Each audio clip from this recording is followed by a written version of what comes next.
Hello everyone, this is Mansi from evidyati.in and today in this session we are going to start with the exercises of chapter 14. So question number 1 है, draw in your notebook the symbols to represent the following components of electrical circuit. So एक electrical circuit के अलग अलग components है, उसके symbol draw करने हैं हमें. सबसे पहले है connecting wires. तो connecting wires का simple symbol होता है एक straight line. Next switch in the of position. अब ऑफ पोजीशन में स्विच कैसा होता है, इस तरह से. यही सेम अगर आ जाता है इन ऑन पोजीशन तो हम सिंपली इसको ऐसे बना देते. This one is in on position and this was in of position. ठीक है. नेक्स्ट है अब बल्ब. अब बल्ब कैसे रिप्रेजेंट करते हैं हम सिंबल में, इस तरह से. सेल इस तरह से. रिमेंबर यहां पे ये जो बड़ा वाला है दिस इज प्लस एंड ये जो छोटा वाला होता है this is minus. Okay. Moving ahead, switch in the on position. So अभी मैंने आपको बताया ऑन पोजीशन में स्विच इस तरह होता है. देन बैटरी कनेक्ट, बैटरी का दिखाना है तो उसमें भी ध्यान रखना है इस तरह से बनेगा. बड़ा छोटा इस तरह से ये कनेक्ट होगा. एंड अगर यहाँ पे प्लस है तो इधर आप माइनस लिखोगे. ठीक है. Next we have draw the circuit diagram to represent the circuit shown here in figure this. So ये एक फिगर बना रखी है. इसमें आप देख सकते हो हमारे पास एक बैटरी है, एक बल्ब है and we have a switch. So हमें सिंपली इसको रिप्रेजेंट करना है फिगर में. सो अब यहाँ पे इसका डायग्राम देख सकते हो. ये हमने एक स्विच बनाया क्योंकि वो यहाँ पे आप उसकी ऑफ पोजीशन देख सकते हो. यहाँ पे हमने ऑफ बना दिया, इधर हमने सेल कनेक्ट कर दिया और इधर हमने एक बल्ब ड्रॉ कर दिया. ठीक है. तो इस तरह से हमने इसका डायग्राम बना दिया. Next question number 3 says figure shows 4 cells fixed on a board. Draw lines to indicate how you will connect their terminals with wires to make a battery of 4 cells. अब यहाँ पे 4 सेल्स बने हुए हैं. इन 4 cell से हमें एक battery बनानी है. अब उस बैटरी को बनाने के लिए हमें वायर से इसको कनेक्ट करके दिखाना है. तो हम उसके लिए क्या करेंगे, सिर्फ एक सिंपल लॉजिक आपको याद रखना है, प्लस माइनस. जब भी दो सेल को कनेक्ट करेंगे पॉजिटिव टर्मिनल हमेशा नेगेटिव टर्मिनल से कनेक्ट होगा. So it should be connected in such a way that negative of battery is linked to the positive terminal of another battery. जैसे if this is the first battery तो यहाँ पे ये इसका minus है, इसको कनेक्ट किया प्लस से. इस सेल का यहाँ माइनस है, इसको कनेक्ट करना पड़ेगा प्लस से. देन इसका माइनस यहाँ है, इसको कनेक्ट करना पड़ेगा प्लस से. ये माइनस है. अब जब जो भी यहाँ पे नेक्स्ट आप कनेक्ट करोगे तो वो नीचे यहाँ पे प्लस से कनेक्ट होना चाहिए. ठीक है. 4 सेल्स से हमने यहाँ पे 4 सेल्स का दिखा दिया. ठीक है. Next question number 4, the bulb is in the circuit shown in figure does not glow. Can you identify the problem? Make necessary changes in the circuit to make the bulb glow. अब यहाँ पे जो bulb है वो glow नहीं कर रहा. अब अगर हमें सर्किट को देखें, अगर आप यहाँ पे देखोगे स्विच भी ऑन है तो ये ग्लो क्यों नहीं कर रहा. If you look closely you will realise कि यहाँ पे जो सेल का अरेंजमेंट है प्लस प्लस साथ में कनेक्टेड है. This is wrong. प्लस को हमेशा कनेक्ट करना होता है माइनस से. सो देयरफॉर यहां पे देखते हैं, पहले पढ़ लेते हैं. In the above circuit the positive terminal of one battery is connected to the positive terminal of another battery. It should be connected in such a way that positive terminal of one battery is connected to the negative terminal of another battery. Simple words में लिखा हुआ है कि भाई जो ऊपर आपने हमें फिगर दी है उसमें जो 2 सेल्स हैं उसमें क्या हो रहा है भाई, बैटरी प्लस वाला प्लस से कनेक्टेड है. तो अगर आप चाहते हो बल्ब आपका ग्लो करे, सर्किट को अच्छे से कंप्लीट करना है तो आपको बैटरी का जो पॉजिटिव टर्मिनल है दूसरी बैटरी के नेगेटिव टर्मिनल से कनेक्ट करना पड़ेगा. ठीक है. जो हमने यहाँ पे करके दिखा दिया, ये स्विच हो गया, ये बल्ब हो गया और यहाँ पे हमने इसको कनेक्ट कर दिया माइनस साइड को प्लस से. ठीक है. So now the bulb will glow. Okay. Moving to the next one. Next हमारे पास है name any 2 effects of electric current. अब इलेक्ट्रिक करंट के 2 इफेक्ट्स बताने हैं. The effects of electric current are, first it leads to heating and lightning. तो electric current से एक तो हीटिंग प्रोड्यूस होती है और लाइट प्रोड्यूस होती है. नेक्स्ट है it can convert straight conductor into a temporary magnet. हमने तो पढ़ा था ना मैग्नेटिक इफेक्ट क्या होता है उसमें, जब वायर में से करंट पास होता है तो it behaves like a magnet. So वो टेम्पररी एक मैग्नेट की तरह वर्क करता है. नेक्स्ट हमारे पास है question number 6, but before reading the question let's take this into the next session. So now let's continue with the question answers. Question 6 says, when the current is switched on through a wire, a compass needle kept nearby gets deflected from its north-south position. Explain. अब ये क्यों होता था, इसका reason आपको याद है? Because of the magnetic effect. Let's read the answer. When a current is switched on through a wire, the wire starts behaving as a magnet. तो वायर कैसे बिहेव करती है? It acts like a temporary magnet.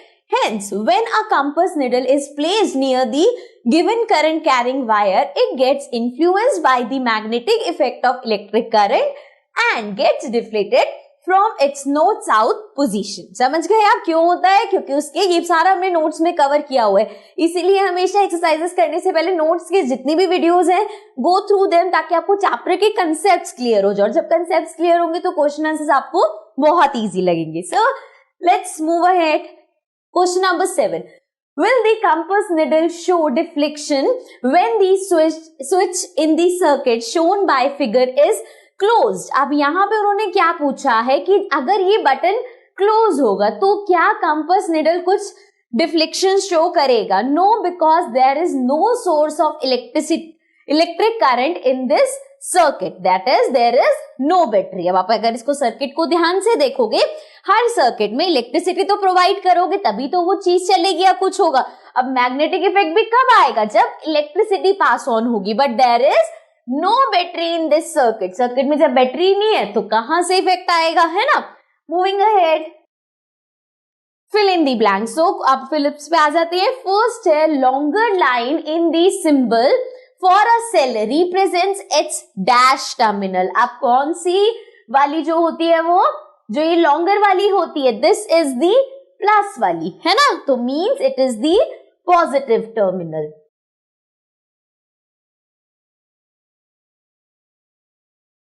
Okay, next है the combination of two or more cells is called a battery. So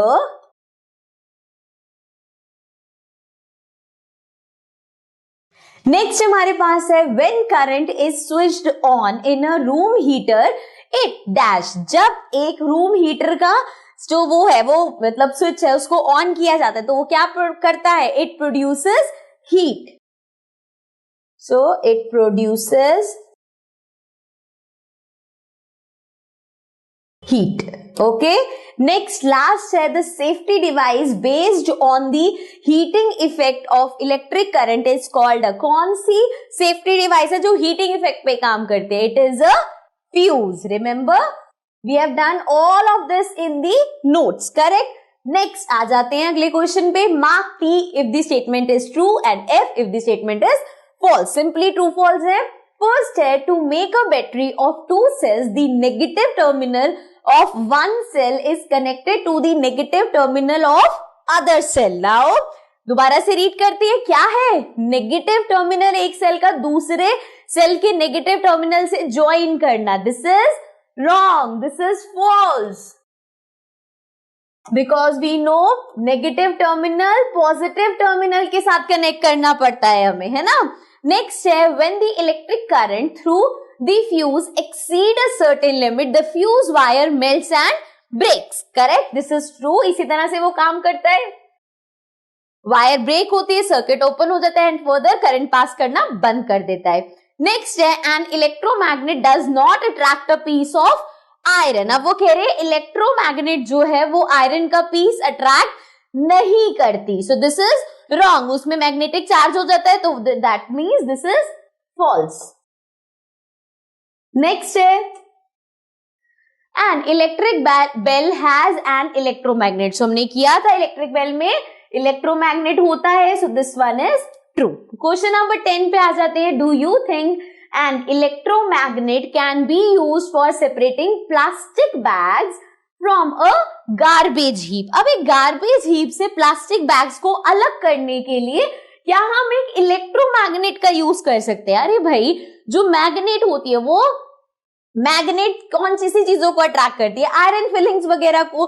वो plastic को attract कैसे करेगी? सो plastic bags cannot be separated from garbage using electromagnet. Plastic bags are not magnetic material. Only material like magnesia are attracted by material. ठीक है, समझ गए आपको? क्योंकि उसमें कुछ ऐसी चीज है ही नहीं, मैग्नेटिक मटेरियल है ही नहीं, तो उसको कैसे अट्रैक्ट करेगी? Next we have question 11. An electrician is carrying out some repairs in your house. तो आपके घर में कुछ रिपेयर चल रहा है, इलेक्ट्रिशियन काम कर रहा है. He wants to replace a fuse by a piece of wire.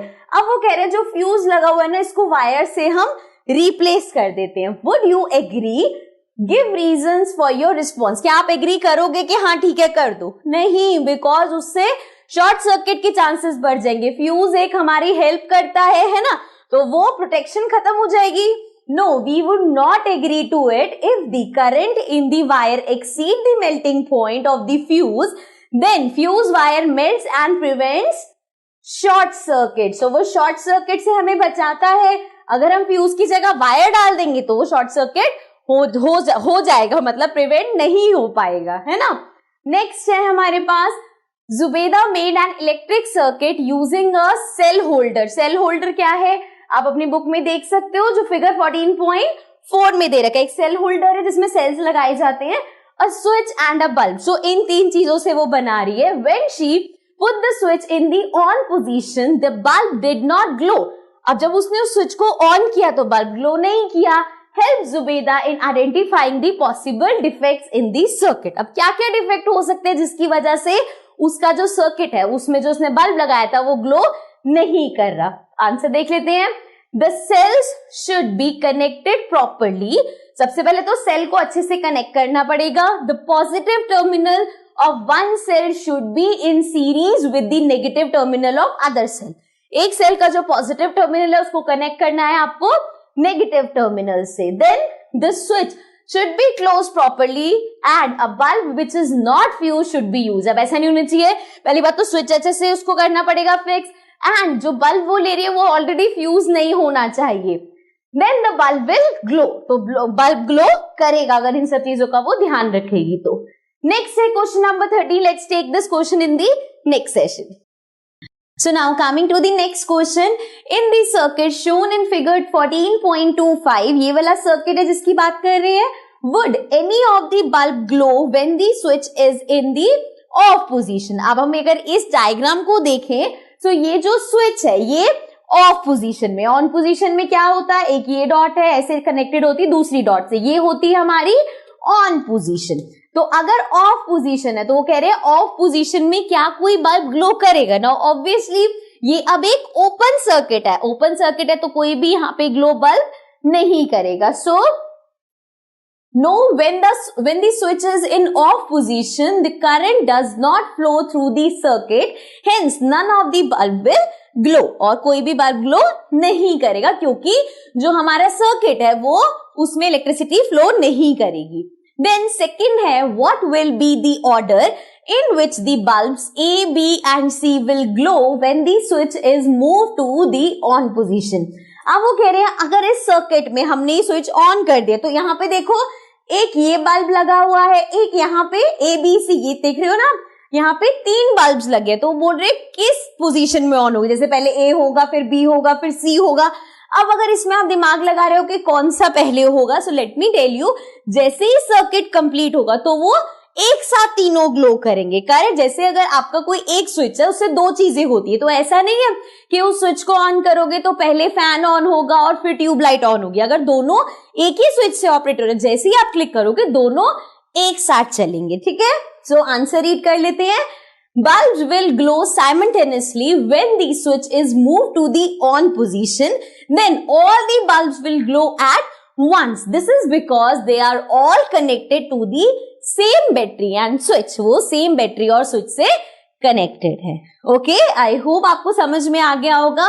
So with this we have completed the chapter. इसके सारे नोट्स हमने कर लिए एंड इसकी एक्सरसाइजेस भी कर ली. सो आई होप आपको अच्छे से आ गया होगा. Also you can do one thing, जैसे ही आपका कोई भी चैप्टर कंप्लीट होता है, आपको लगता है कि हाँ अब ये चैप्टर मेरा प्रिपेयर हो गया है, so what you can do is you can go and visit the website. As you can see here is the link www.evidyarthi.in. so आप वेबसाइट पे जाओ, वहां पे आपको हर चैप्टर के MCQs मिल जाएंगे. उसमें क्या होगा, आपकी पूरे चैप्टर की रिवीजन हो जाएगी. जैसे भी आपने चैप्टर 14 कंप्लीट किया तो आप जाके उसका ऑनलाइन एक टेस्ट की तरह है वो दे सकते हो, आपकी चैप्टर की रिवीजन हो जाएगी. ठीक है. ऑल्सो वेबसाइट पे आपको सैम्पल पेपर्स मिल जाएंगे, प्रैक्टिस पेपर्स मिल जाएंगे, प्रीवियस ईयर के क्वेश्चन पेपर्स मिल जाएंगे, तो वो भी आप वहां पे डाउनलोड कर सकते हो and it is all free for you. ठीक है. So do visit the website and इन सब चीजों को आप वहां से ले सकते हो. Okay. So now I see you all again in the next video with the new topic. Till then take care and bye bye.